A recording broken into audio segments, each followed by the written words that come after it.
Hi, aloha, and welcome to Spirit Chat. I'm going to be doing this podcast on my past lives Q&A.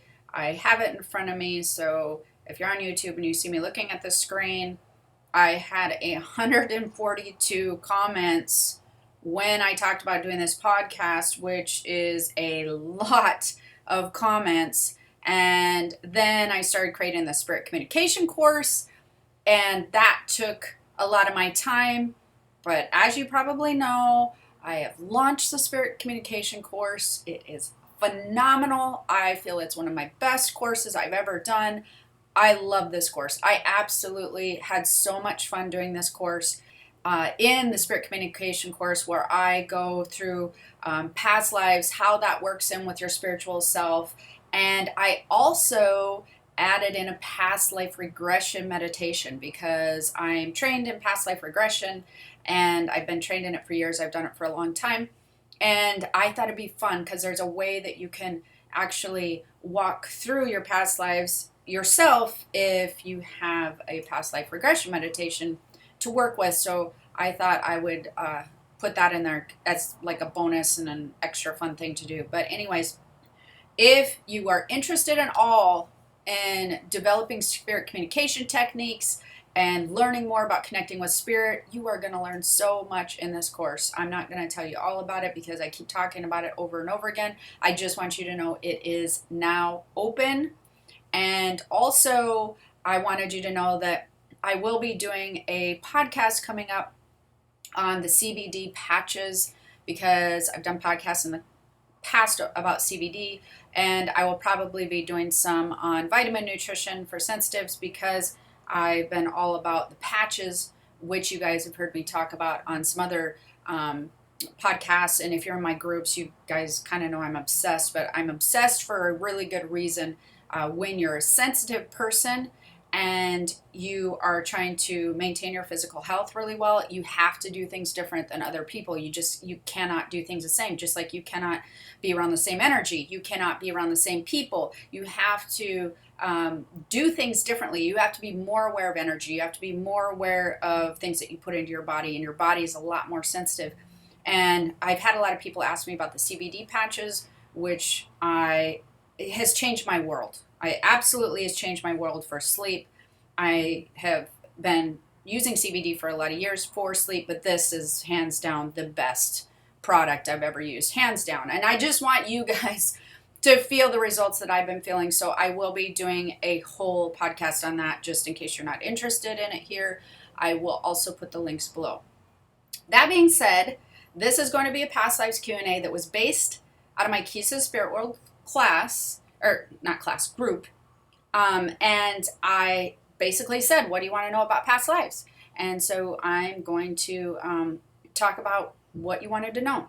I'm going to talk a little bit about past lives before I get into the questions because there was a lot of the same types of questions, and I want to kind of cover those just right off the bat. I've had questions about basically how many past lives do you live is a common one.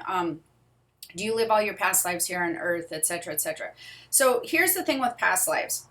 You have had many, many past lives since the creation of your soul, the creation of your spiritual self.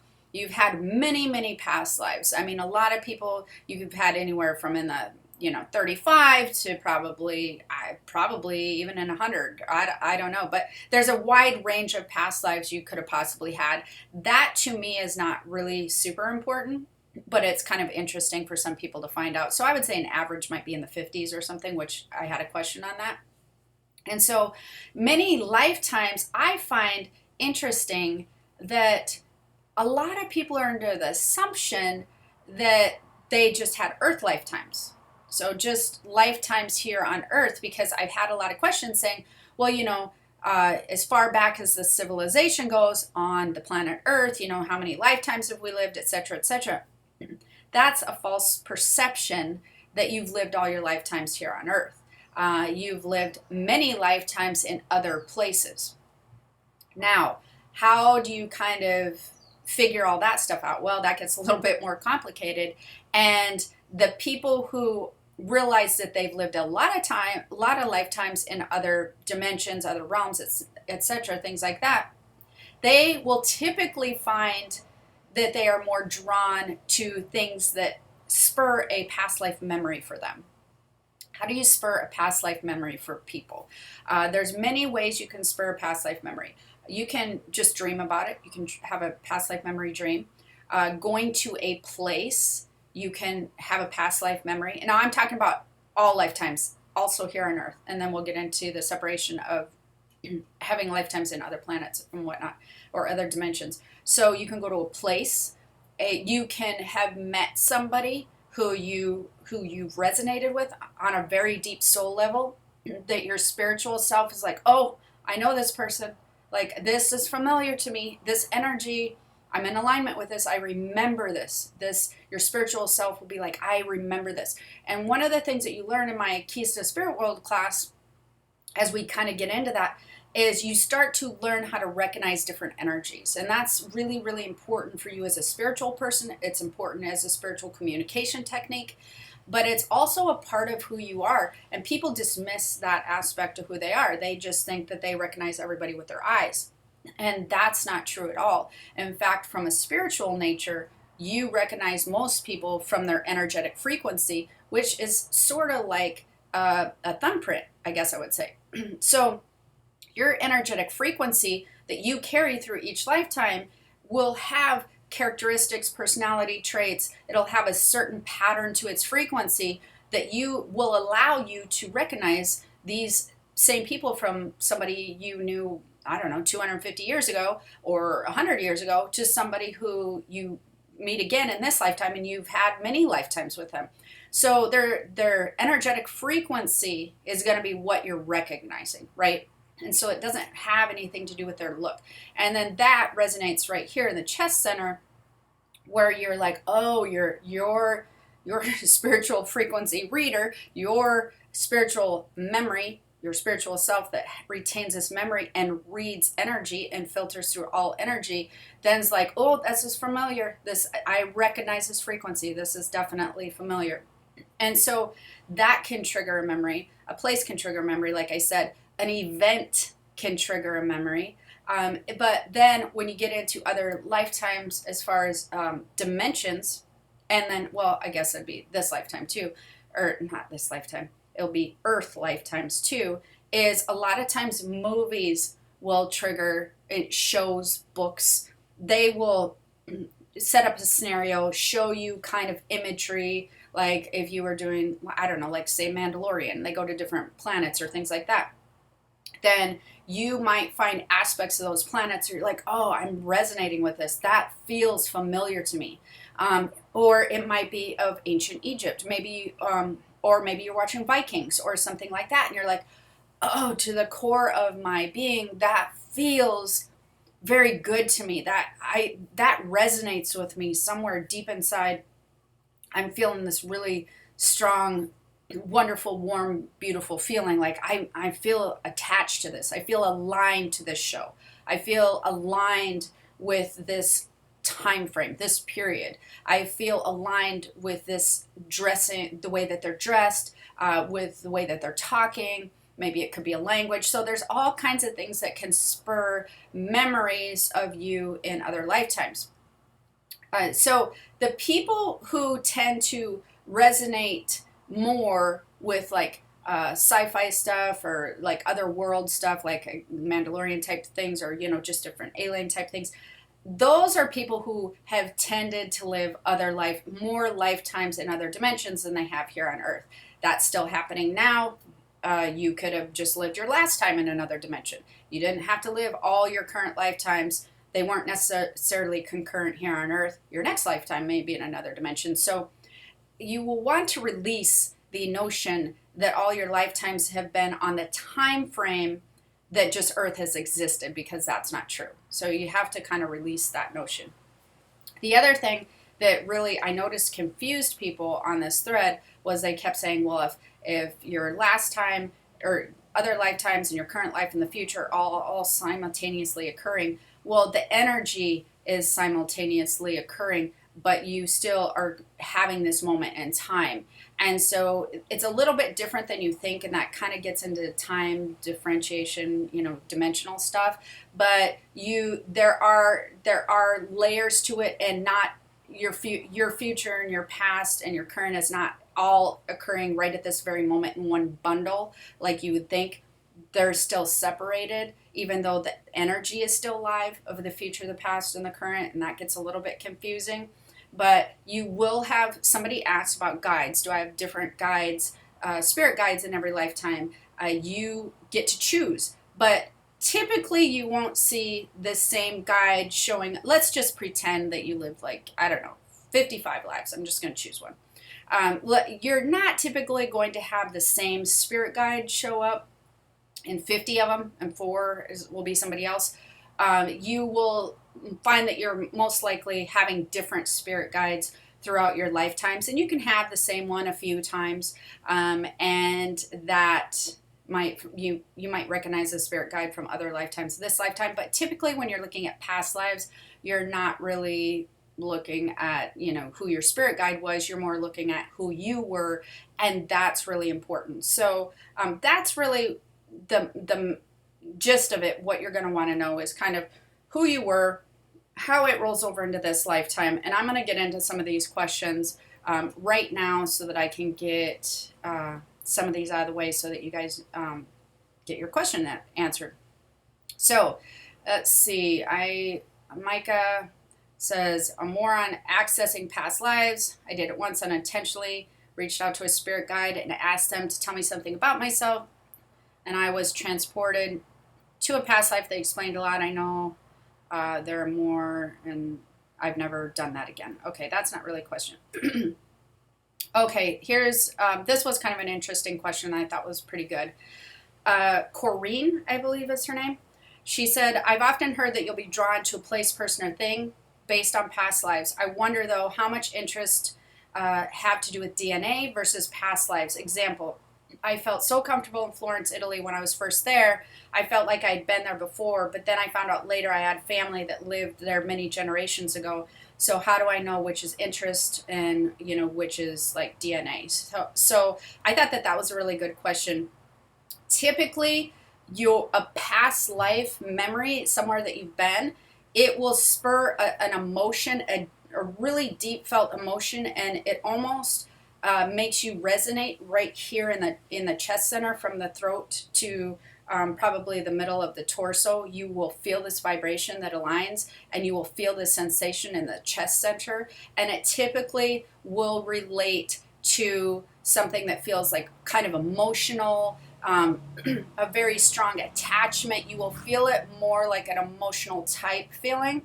Now, when you have like a DNA thing, those tend to be more physical characteristics. They're not going to have like emotion attached to them. So maybe you have a gift or a characteristic or something that you do physically, or you're genetically predisposed to, maybe be really smart, or maybe have blonde hair, or maybe be really good at sports. I don't know, but you may be genetically predisposed to doing something more in a physical manner, and or I don't know, I guess you could be like with foods and stuff, but typically with a past life, and what I mean by foods is like a tolerance. With a past life memory, this creates an emotion for you. It creates like a memory, like there is a connection right here in the chest center that you can feel. That is not a DNA thing. That is a past life memory. It's usually, you imagine almost like a circular size of a basketball right in the chest center. It will become intense and you can feel it, and that's how you tell the difference.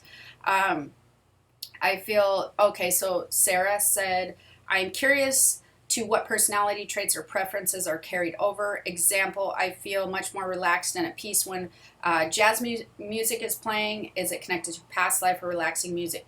That would be more of a past life thing. Absolutely, things that calm you or different things like that. If you have no memory of that experience happening in this lifetime, it definitely would be something that would be a past life experience or a past life memory. Again, you have that emotional strong feeling in the chest center where it's calming, it's resonating, you're aligning, everything kind of feels synchronistic with that energy, that would be an indication of past life energy. And she says, of course, how to access and learn more about our past lives. That can be, a little bit tricky. You have to really start being in sync and aligning with your spiritual self and your spiritual body, and really starting to get to know who you are as a spiritual person. When you start to kind of unfold those layers, and that's not rocket science, that's paying attention to your intuition. It's paying attention to your wants, your needs, your desires on a soul level, but understanding where that's coming from. And when you start learning that aspect of yourself, like say for instance, a common thing is, I want to make more money. And it's kind of like, well, why do you want to make more money from a soul standpoint? Well, maybe you want a nicer car, you want a bigger house or whatever, you want to feel, but not really. You want less stress. You want to feel more comfortable. You want a reliable car. You want energetically bigger space. When you start kind of really learning who you are and what desires you kind of need energetically, what relationships you need energetically, what you need in your environmental space energetically, what you need to raise your own frequency. And that frequency, when you raise higher, that's indicating joy and happiness and whatever. When your frequency is lower and you're stressed and those are low vibration emotions. So the more that you start to know who you are, the easier it is to raise your vibrational frequency. And once you raise your vibrational frequency, the easier it is to tune into the knowledge and the memories that your spiritual self has and holds. That's going to be very, very important, because otherwise your brain starts separating, and it starts using all this information that it's learned over the years or that you've been told. And so you start categorizing things and making assumptions based on other stuff you've heard, seen, done, been told. And it doesn't have anything to do with your true desires or who you are, etc., etc. And when you start to peel back the junk of all the things that you've been told or you're assuming or whatever, and you really start going, but how do I feel about this, and why do I have this desire, and what wants do I have? Why am I not aligning with this choice? Why am I making this choice but I don't feel good about it, which means I'm not aligning with it? Why is that happening to me? Then you have to go in and try to discover what's not working for that choice for you on a spiritual level, with all your own personality, who you are as a person, the core of your being, from every bit of experience you've had in every lifetime. Why is this not matching? Why am I still pushing myself that way? Something's not matching. And so when you start paying more attention to your spiritual self and your own frequency, that will actually open up a lot of memories. It will shed a lot of light, a lot of knowledge. The more that you tune into that aspect of who you are, a lot of knowledge doors, memories begin to open, because it's almost like you have to kind of unlock that key. You have to unlock who and what you truly are, what you really desire, what are your biggest passions in life. And so a lot of people have said, why do I keep incarnating, and what do I carry over from the other lifetimes to this lifetime? What am I carrying with me? One of the things that I definitely notice with people when I've done past life regressions on them is everybody always thinks about, past life relationships, which that can be a huge part of you, of course.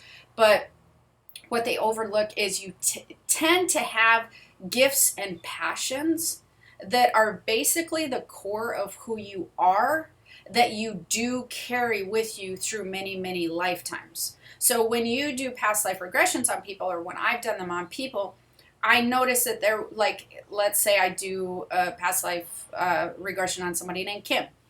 I would notice that Kim would typically have, even if we walked through 5 past lives of hers, she would have a theme of who she was at the core of her a core characteristic, a core part of who she is.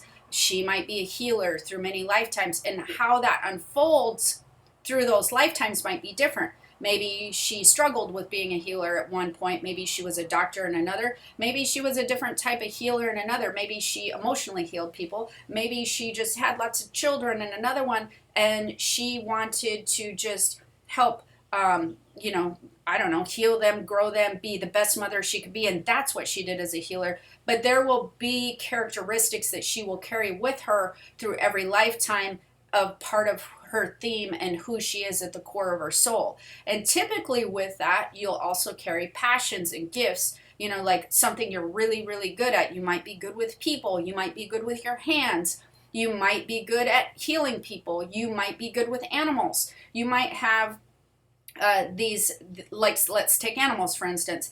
You might find that in many lifetimes you would also carry that gift. Now, whether you used that during those lifetimes, depending on the different choices that you made during that time, that's going to depend on what choices you made during that lifetime. So maybe you didn't work with animals every lifetime, but you noticed you had a gift in some of the lifetimes. Maybe you ignored that gift for whatever reason. But there will be personality traits, there will be passions, there will be gifts that you will carry with you through many, many lifetimes. Whether you utilize them is going to be a different story. Whether you, explore your passions and develop them, it'll be up to you. Just like this lifetime. And that's something that people really greatly overlook. Passions that you have in this lifetime.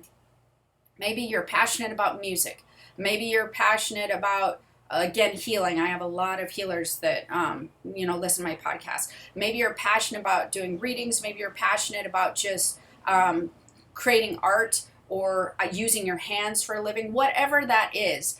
If you really peel back the layers, get to the core of what makes you happy and what you feel passionate about, there is almost always a gift that you've had in that area of passion that you've carried with you for many, many lifetimes.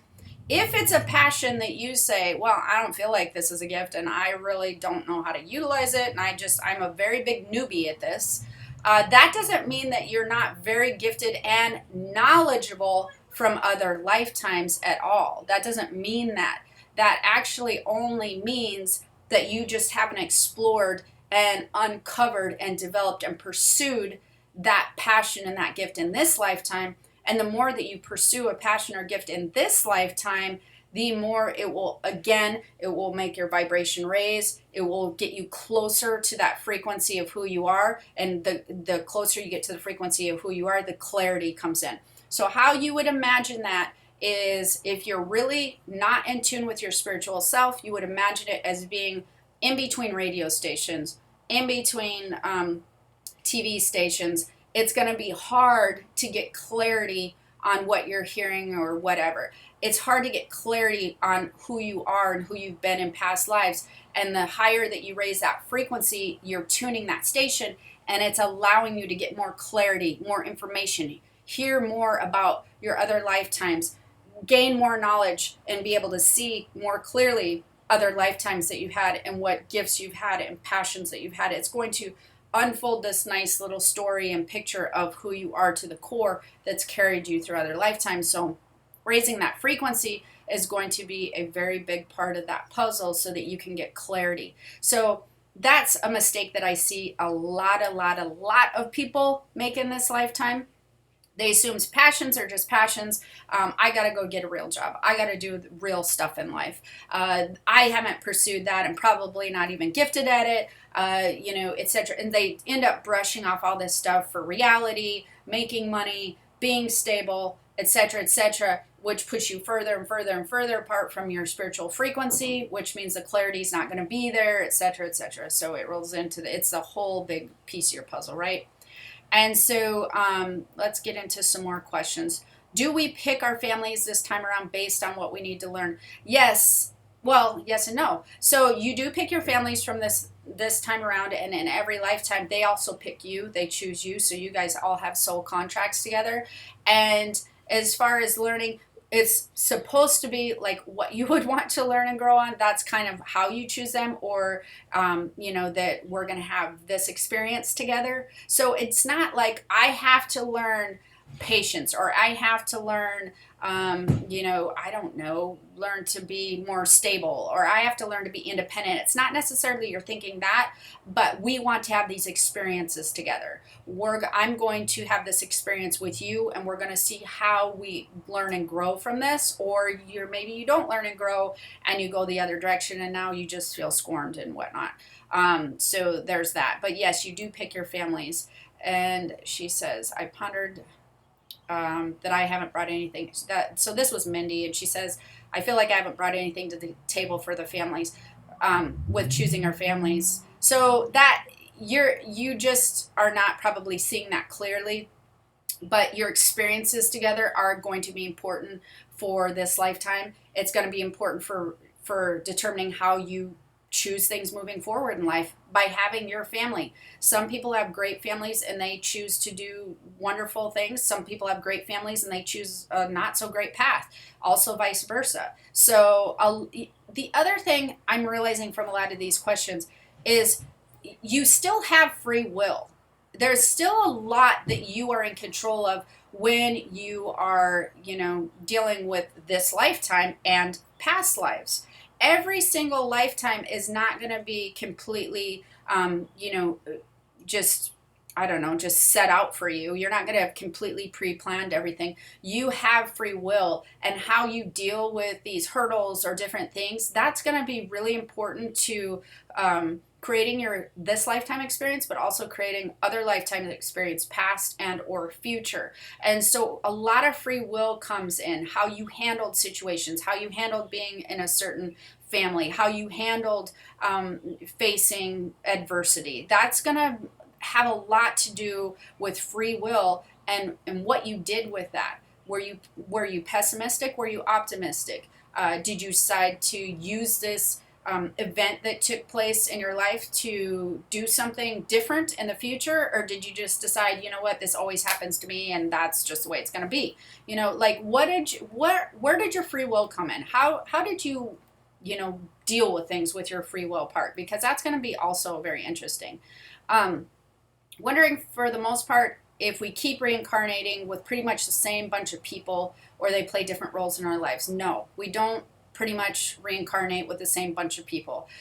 You have, so many more people who are family members and loved ones and spouses and kids than you ever even thought that you had, that you are just as close with as you are with the people in this lifetime.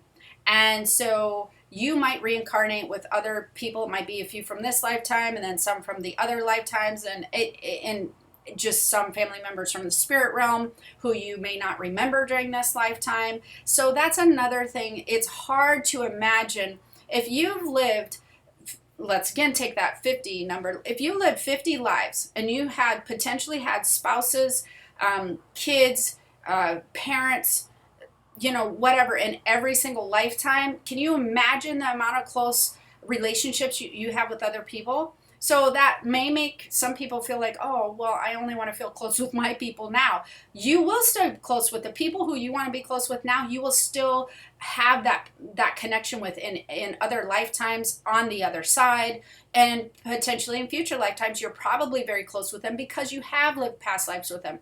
But that doesn't mean you've lived every lifetime with them. So there are so many more people than you can even grasp the concept of, that you have very beautiful relationships with, very close relationships with, and you don't remember them right now. They might be in other lifetimes right now. They might be on the other side. They might be in another dimension. So no, you don't always reincarnate with the same bunch of people, but yes, you can reincarnate, with several people during different times. So I know I've told this story 100 times, but I will tell again for those of you who are new to it.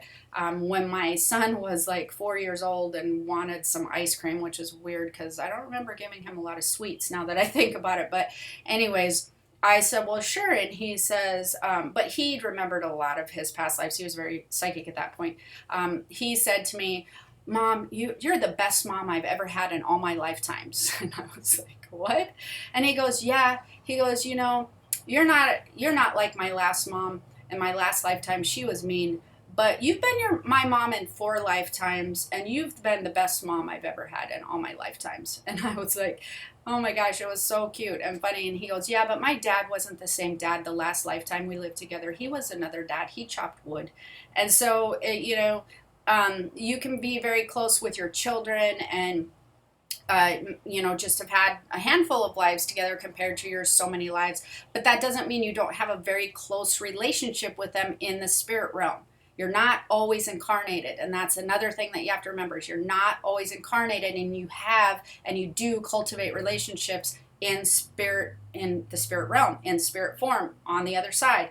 You have these beautiful relationships. So you don't always have to be incarnated.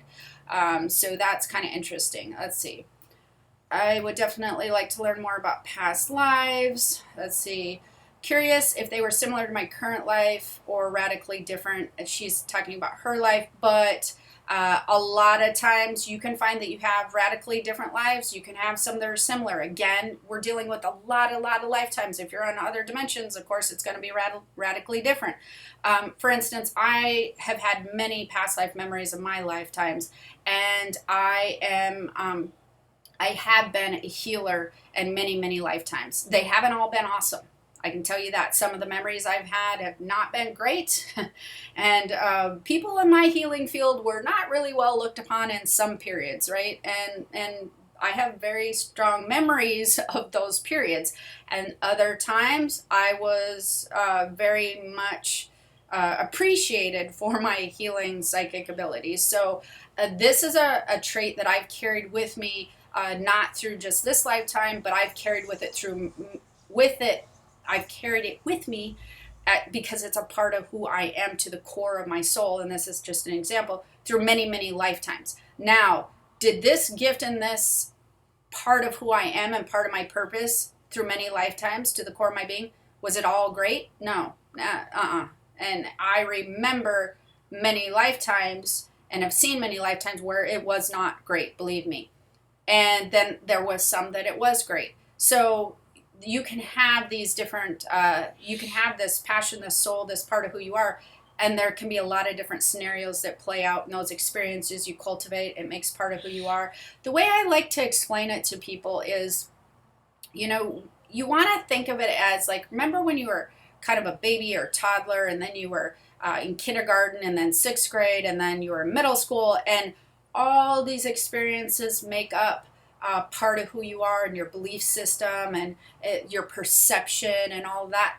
This is what happens to you when you have lifetimes. You want to think about all those lifetimes as being like, 6 months here, 6 months there. From 0 to 6, you were in one lifetime. From 6 months, from 6 months to a year, you were in another lifetime. And you keep going and going and going, and you add all this experience and this knowledge and these different meetings with different people under your belt, and they start to cultivate who you are on a soul level. So you would want to think about it as more like that. I feel that people have a misconception on how they view what they're doing in each lifetime. You're learning, you're growing, you're experiencing, and you are using free will along with your gifts and your interactions. You are gaining knowledge, you are gaining experience. So I found it personally, and I find it when I've done past life regressions, that a lot of lifetimes are radically different.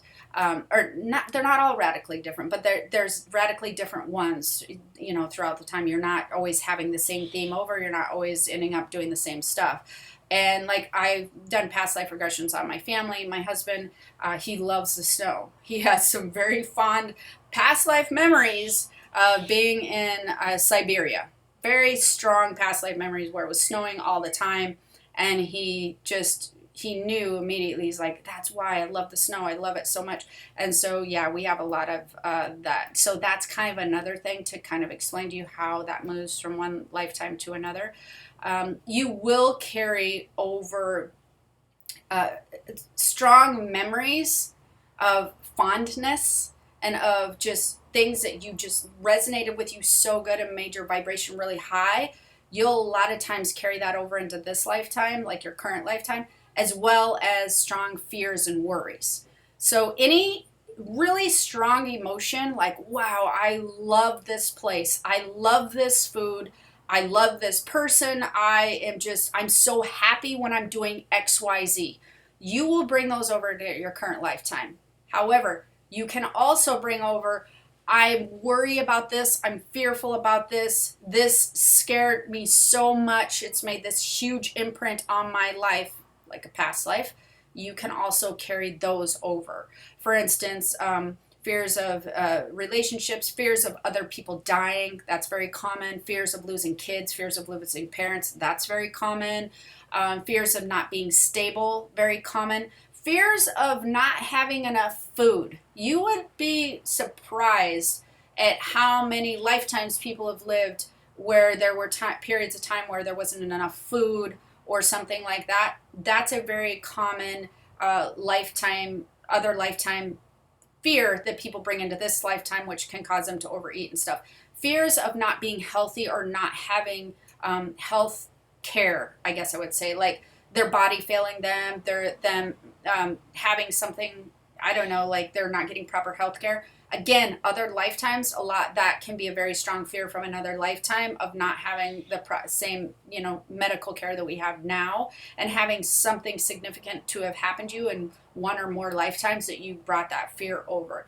Those are things that, to give you an example of types of exciting things or types of fear things that can be brought over with you, and kind of some common ones.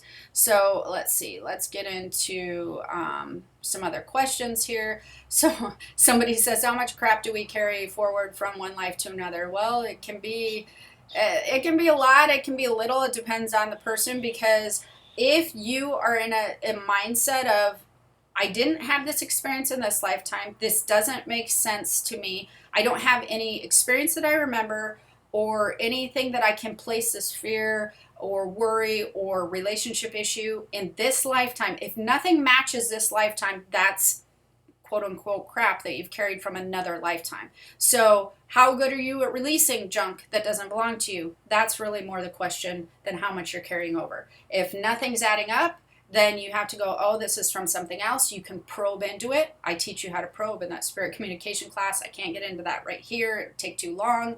So you can either probe into it, get more information, or you can just kind of let it, bother you or whatever. Another really common thing that people bring from another lifetime is worrying that they're going to pass over at a certain age. From having accidents or losing someone at certain ages in other lifetimes. That's pretty common too.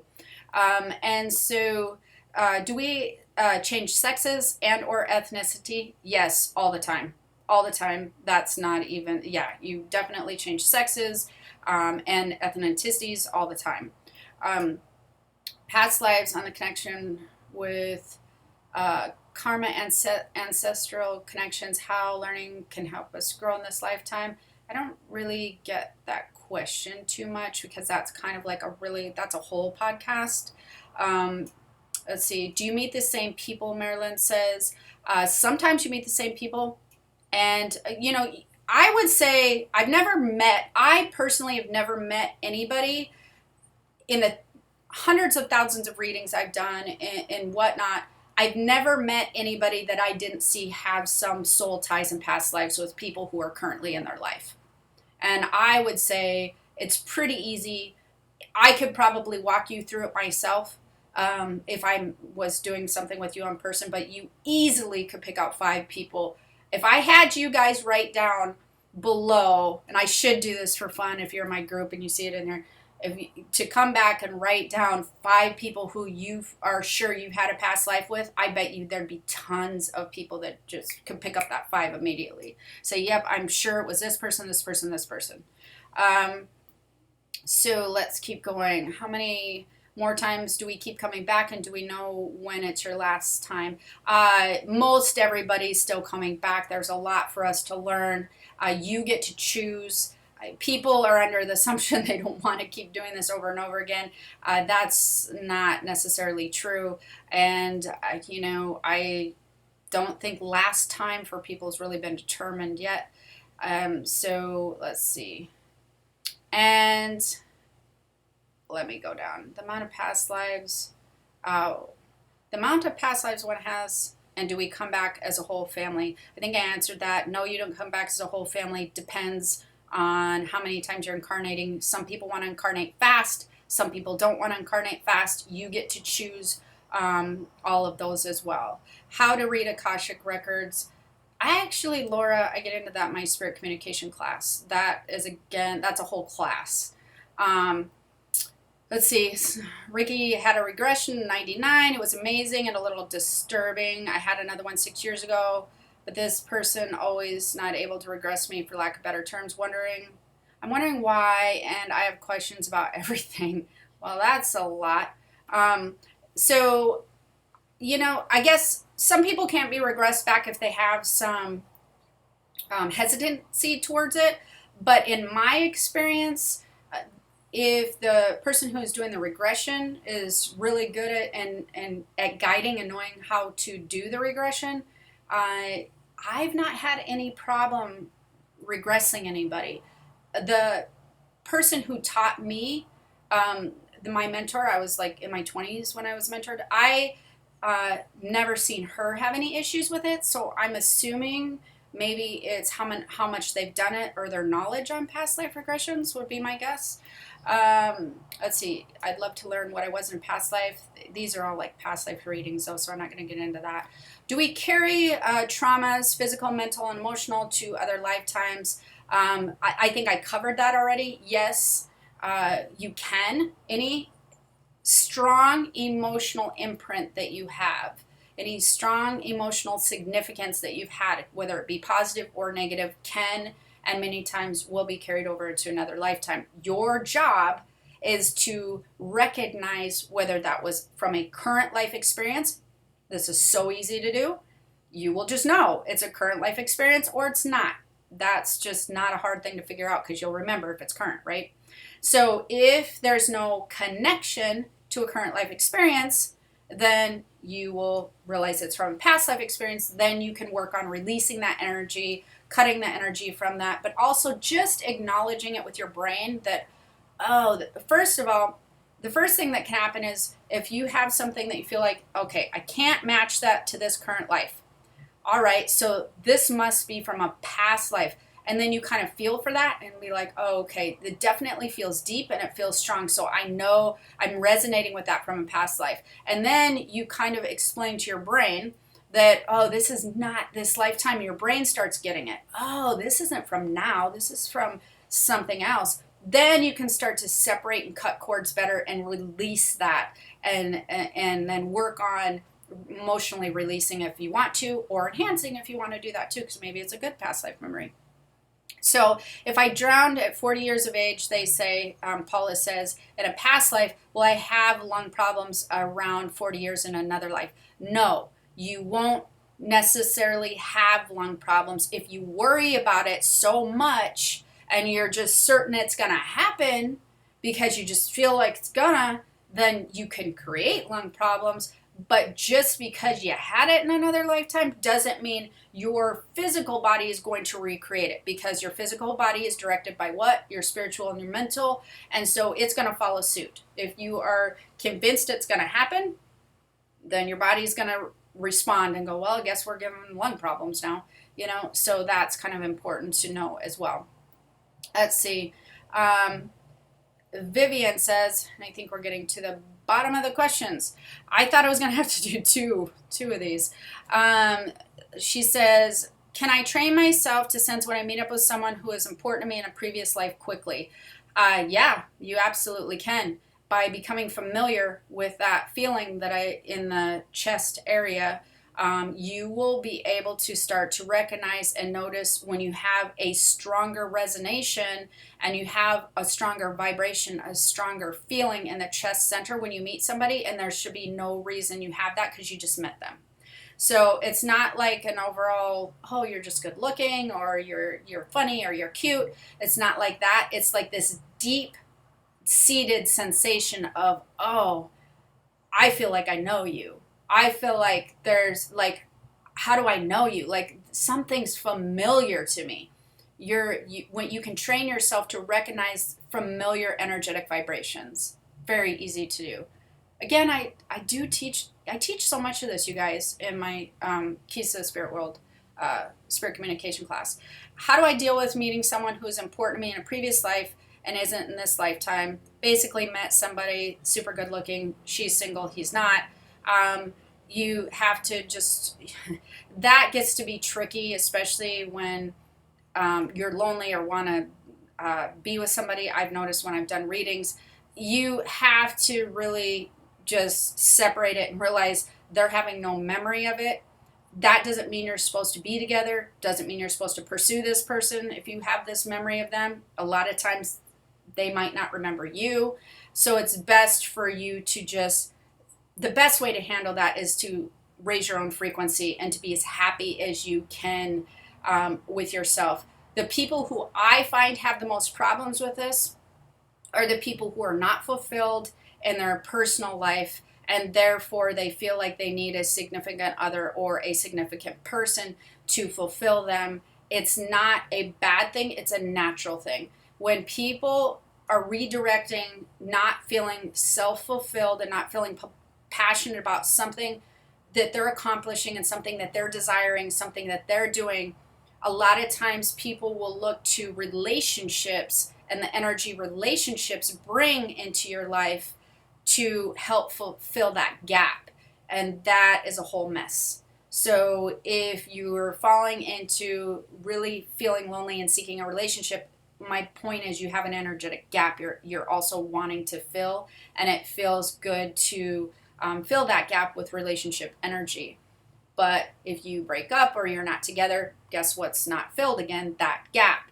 So relationships should enhance the energy that you already have going on.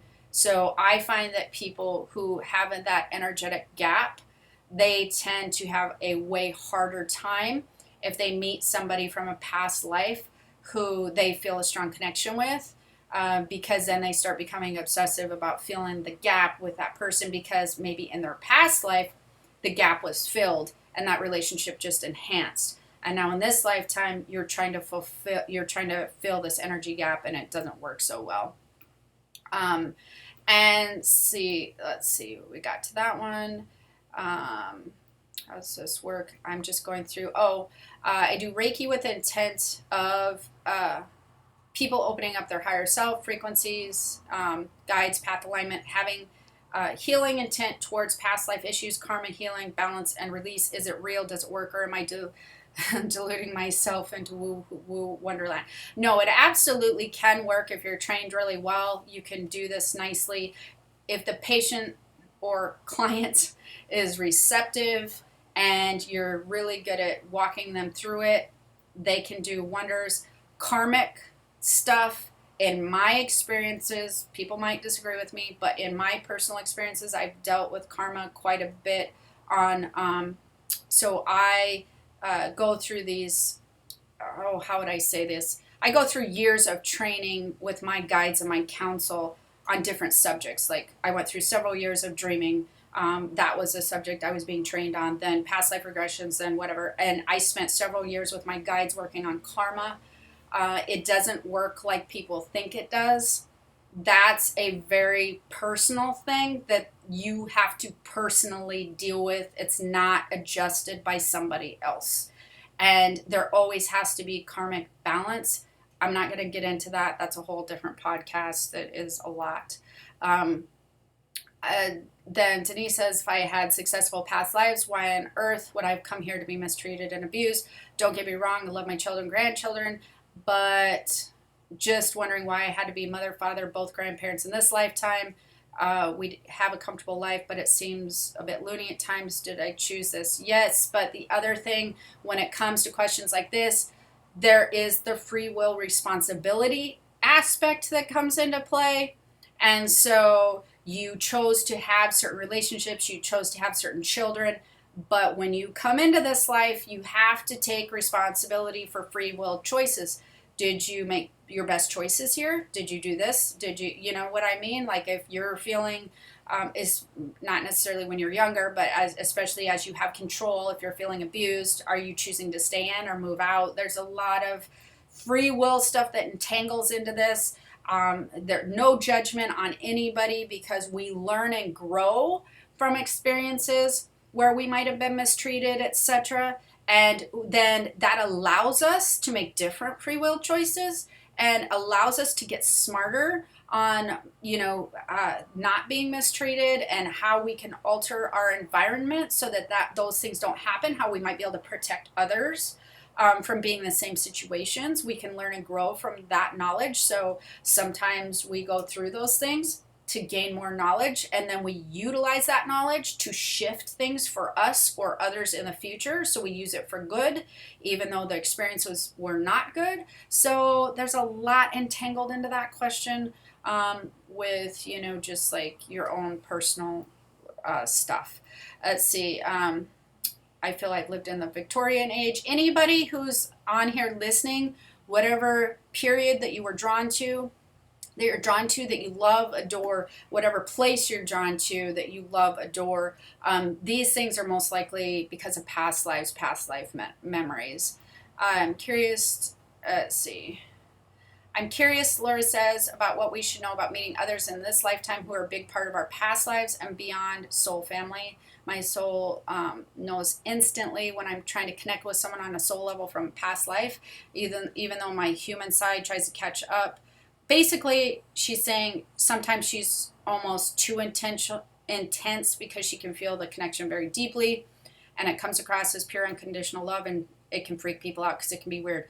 Well, Laura, just kind of use your, your human form to just kind of draw back a little bit and understand this about yourself.